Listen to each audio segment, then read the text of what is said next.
Bien-aimés dans le Seigneur, nous allons lire la parole de Dieu dans l'Ancien Testament,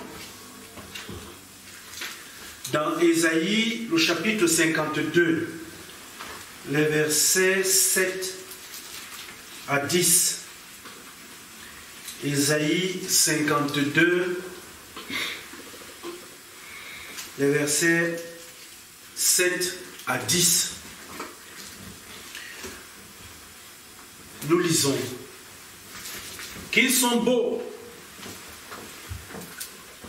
sur les montagnes les pieds de celui qui apporte de bonnes nouvelles, qui publie la paix.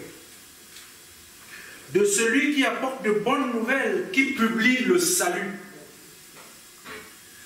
De celui qui dit à Sion, ton Dieu règne. La voix de tes sentinelles retentit. Elles élèvent la voix. Elles poussent ensemble des cris d'allégresse. Car de leurs propres yeux, elles voient que l'Éternel ramène Sion.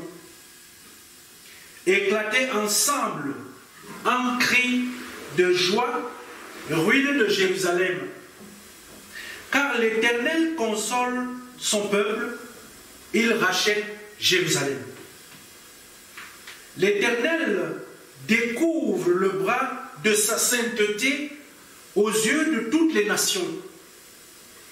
Et toutes les extrémités de la terre verront le salut de notre Dieu. L'herbe sèche, la fleur prend le temps, mais la parole de Dieu demeure éternellement. Prions le Seigneur.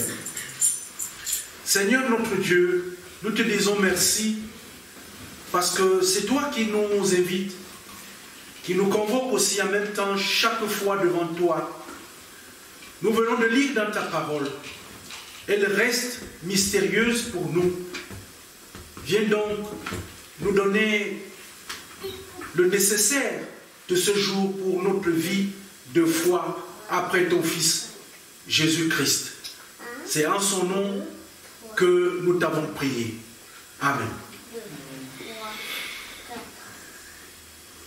Bien-aimés dans le Seigneur, le texte que nous venons de lire dans l'Ancien Testament est un texte annonciateur des qualités, n'est-ce pas, nécessaires qui sont attendues pour ceux-là qui sont, n'est-ce pas, des fils de l'Église, ceux qui portent la parole de Dieu auprès des autres. Dans ce texte, nous commençons tout de suite par une marque importante sur la beauté. On parle ici de la beauté de celui sur les montagnes, des pieds de celui qui apporte, n'est-ce pas, la bonne nouvelle. Dans ce texte également, nous avons en opposition de celui qui porte la bonne nouvelle, nous avons d'autres personnes ou une autre personne qui a la fonction ici, là, n'est-ce pas, de sentinelle. Dans le texte, parce qu'il est dit que la voix de tes sentinelles retentit. Donc, d'un côté, il y a quelqu'un qui porte la bonne nouvelle et de l'autre, celui qui la reçoit, qui est comme une sentinelle, n'est-ce pas, au moment de la réception de cette parole.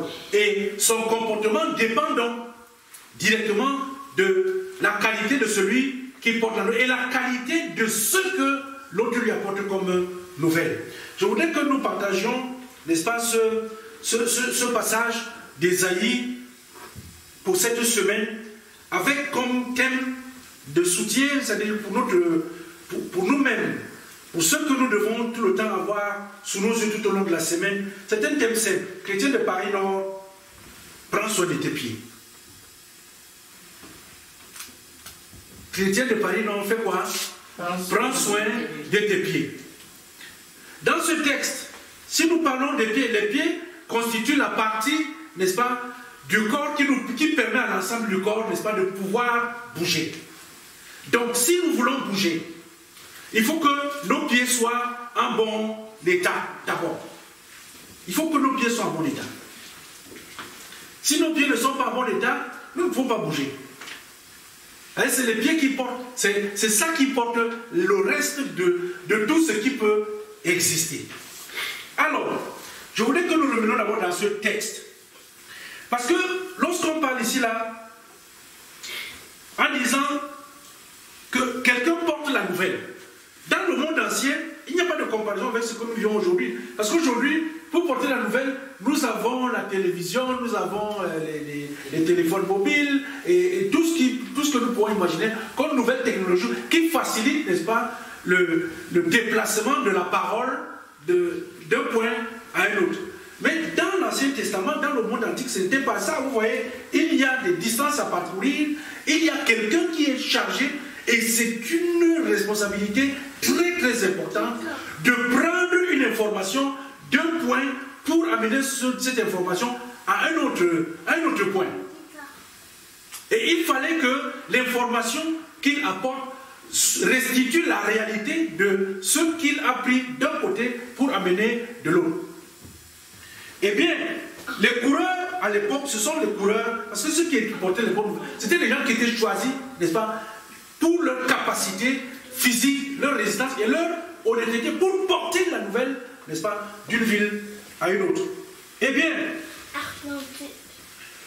lorsque Isaïe écrit donc ce texte, l'exil à Babylone, parce qu'on sait que les Juifs avaient été déportés à Babylone, et donc l'exil était à sa fin.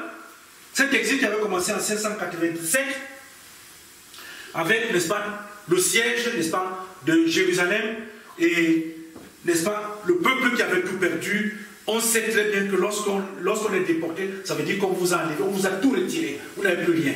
Vous allez en exil, vous n'avez plus rien.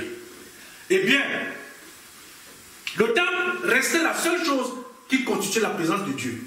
Et le temple était à Jérusalem. Donc, partir de lieu où on a capté, pour aller de là, pour aller jusqu'à Jérusalem, pour annoncer que maintenant, ce qu'on a vécu est fini. Ça veut dire que le drame qu'on a vécu est c'est une bonne nouvelle que le coureur devait ramener donc de Babylone jusqu'à Jérusalem pour dire que notre temps d'exil est fini. Eh bien, aimés dans le Seigneur, je voudrais avec vous parler d'abord, essentiellement, n'est-ce pas, de celui qui porte des pieds. Parce que tout à l'heure, on dit, prends soin de tes pieds, chrétiens de l'EPC. Toi, chrétien à Paris, non. Prends soin de tes pieds. Lorsque nous marchons sur la route, nous sommes conscients que nous ne pouvons pas poser nos pieds sur, par exemple, les crottes des chiens qu'il y a sur la route. Lorsque nous marchons, nous évitons de poser nos pieds. On évite, je ne vais pas, c'est l'expression de caca, comme on le dit chez nous. C'est-à-dire que sur la route, on s'est distingué telle chose que nous voulons éviter. Nous ne voulons pas poser nos pieds à cet endroit. Nous ne voulons pas poser nos pieds à tel autre endroit. Pourquoi? Parce que nous ne voulons pas garder, n'est-ce pas, les déchets ou la mauvaise odeur qui va se coller et qui va se répandre partout où nous pouvons entrer. Mais qu'est-ce qui se passe, bien-aimés, dans le Seigneur? Notre Église, dans l'Église, le chrétien doit éviter d'aller dans les lieux où il va prendre tout ce qui est négatif et ramener cela à l'Église. Lorsqu'on dit que nous parlons, tel dit dans la communication des propos qui sont blessants, ou qu'il ramène une information qu'il a reçue quelque part. Mais il se déplace. Lorsque vous allez entrer dans une maison, vous n'entrez pas avec la tête d'abord. Ce sont les pieds qui portent. Le reste qui va aller prendre, voir, entendre, garder, avant d'aller communiquer. Nous sommes invités, bien-aimés, à choisir les lieux où nous entrons, là où nous posons nos pieds. Et pourquoi? Lorsqu'on revient dans l'Ancien Testament, on voit la rencontre qu'il y a entre Dieu et Moïse. Et Moïse lui dit quoi? Il dit que, c'est-à-dire que, ôte tes sandales de tes pieds. Parce que le lieu où tu te trouves est un lieu qui est saint. Autrement dit, le chrétien, lorsqu'il doit aller quelque part, il fait attention à ses pieds, à ce qu'il chausse, à ce qu'il transporte. Pourquoi on ne parle pas du visage? On ne parle pas du visage dans le texte. On ne dit pas qu'ils sont beaux les visages de ceux qui portent. Donc, parce qu'on estime que ce n'est pas le visage, mais c'est les pieds.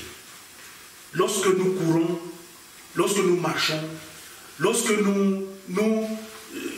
après, on court, on marche, et puis on fait encore quoi? Bon. Lorsque nous nous déplaçons, bien aimés dans le Seigneur, faisons attention, parce que nous ramassons des choses sur le chemin que nous ramenons d'un point à un autre. Et il faut donc que nous fassions attention. C'est juste de faire attention, choisir ce que nous allons mettre au pied, qu'il soit conforme, n'est-ce pas, à la sainteté que le Seigneur appelle et qu'il attend, n'est-ce pas, de ceux-là qui confessent Jésus comme Seigneur et comme Sauveur. Je veux vous rappeler en plus que le livre d'Ésaïe est un livre, c'est le livre de la pureté, c'est le livre de la sainteté. Lorsque Ésaïe parle, c'est quelqu'un qui avait une rigueur. Ce prophète, il avait une rigueur en matière de vie sainte devant le Seigneur. Maintenant, nous avons donc le résultat de ce que l'on rapporte lorsqu'on a pris soin de ce qu'on apporte comme nouvelle. Parce que lorsque nous sommes à l'église, il y a ceux qui portent les nouvelles et il y a ceux qui attendent ces nouvelles. C'est le peuple de Dieu. Le peuple de Dieu est là en même temps comme celui qui attend une information, mais qui est aussi en même temps une sorte de sentinelle qui apprécie. Le peuple de Dieu apprécie les nouvelles. Lorsqu'elles sont bonnes, ce qui se passe, c'est que les sentinelles, elles élèvent la voix et elles poussent des cris dans l'église. Autrement dit, lorsqu'il y a des pleurs, lorsqu'il y a des jérémiades dans le peuple de Dieu, ça veut dire que ceux qui portent la nouvelle ont porté une mauvaise nouvelle. C'est que leurs pieds ne sont pas conformes à l'attente du Seigneur. Prends soin de tes pieds. Toi qui es chrétien, ici à Paris. Lorsqu'on parle des chrétiens, il ne s'agit pas simplement du peuple laïque, comme on dit souvent, les bebounis, les bahebnes, parce que les anciens d'église et les diacres, les pasteurs seraient... Avant d'être pasteur, on doit d'abord être un chrétien. Il faut d'abord être chrétien. On ne peut pas choisir le diable, quelqu'un qui vient d'ailleurs, et puis du coup, il devient pasteur ou ancien d'église. Autrement dit, le peuple de Dieu, nous sommes tous concernés par cette parole, par cette exigence de vigilance sur la qualité de ce que nous sommes et devons être les uns envers les autres. Parce que autant les pasteurs évangélisent, autant les pasteurs annoncent la nouvelle, autant les anciens d'église qui sont des juges doivent être des juges impartiaux. Lorsqu'il y a des choses qui se passent, ceux qui sont les juges dans l'église doivent rester des personnes impartiales pour que leur parole soit une bonne nouvelle. C'est la parole du droit de Dieu. Ce sont des personnes qui doivent communiquer que quand il y a un problème, lorsqu'on vous a installé pour être des juges, vous devez dire ce qui est juste. Vous devez être ceux-là qui apprécient que ça, ce n'est pas bien, quelle que soit la personne qui est devant vous, et telle autre chose, c'est ça qui est convenable. Parce que c'est votre rôle. Le juge de Dieu n'est pas comme le juge du monde. Le juge de Dieu, lui, il a la parole de Dieu, c'est elle qui l'applique. Et celui qui est pasteur ne doit pas être quelqu'un qui doit agir négativement au sein du peuple de Dieu. Donc, bien aimé dans le Seigneur, pour ce jour, appelé ici là à prendre soin, c'est un message que nous partageons pour dire que restons vigilants sur ce que nous devons être des chrétiens lorsqu'ils arrivent quelque part, qu'ils soient porteurs de la bonne nouvelle. Que ce soit dans la manière de faire, que ce soit dans le mode de communication et tout ce qu'on peut imaginer. Et pourquoi? Parce qu'au final, le Seigneur console son peuple. C'est le Seigneur qui rachète Jérusalem. Il agit lorsque nous sommes meurtris. C'est le Seigneur qui envoie d'une manière ou d'une autre il va envoyer sa bonne nouvelle à travers des personnes. Elles ne sont pas forcément ici parmi nous, mais nous sommes interpellés les uns et les autres à différents niveaux par ceux-là qui viennent au nom du Seigneur pour venir nous porter la bonne nouvelle. Lorsqu'on est dans le deuil, lorsqu'on est dans l'affliction, le Seigneur envoie toujours quelqu'un venant d'ailleurs pour venir nous réconforter. Parce que le Seigneur est là. C'est le Seigneur qui console son peuple.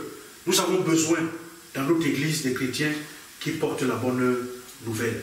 Pour que notre église soit un havre qui serait un havre de paix. Là où les gens vivent la parole de Dieu, c'est-à-dire dans la stricte simplicité, sans rien de plus. Prends soin de tes pieds. Je sais que vous prenez soin de vos pieds, mais je continue à dire, c'est-à-dire que votre comportement et votre vie en tant que chrétien, mais je dis encore et encore, chrétien de Paris Nord, fais quoi? Prends soin de tes pieds. De la qualité des soins que tu auras pour tes pieds dépendra l'allégresse et la vie de paix dans ta paroisse et dans ton église. Que le Seigneur lui-même bénisse le partage de ce jour. Amen. Seigneur, Éternel notre Dieu, merci Seigneur de nous avoir éclairés encore ce dimanche. Seigneur, viens alors en ce moment nous faire grâce pour que tout au long de cette semaine, nous chrétiens de Paris Nord, nous prenons soin de nos pieds pour pouvoir porter la bonne nouvelle. Merci à celui qui nous l'a transmis, Seigneur. Merci pour cette bonne nourriture spirituelle. Donne-lui toujours cette nourriture pour qu'il puisse nous nourrir et partager avec nous toute cette bonne parole. Nous t'avons prié au nom de ton Fils Jésus-Christ. Amen.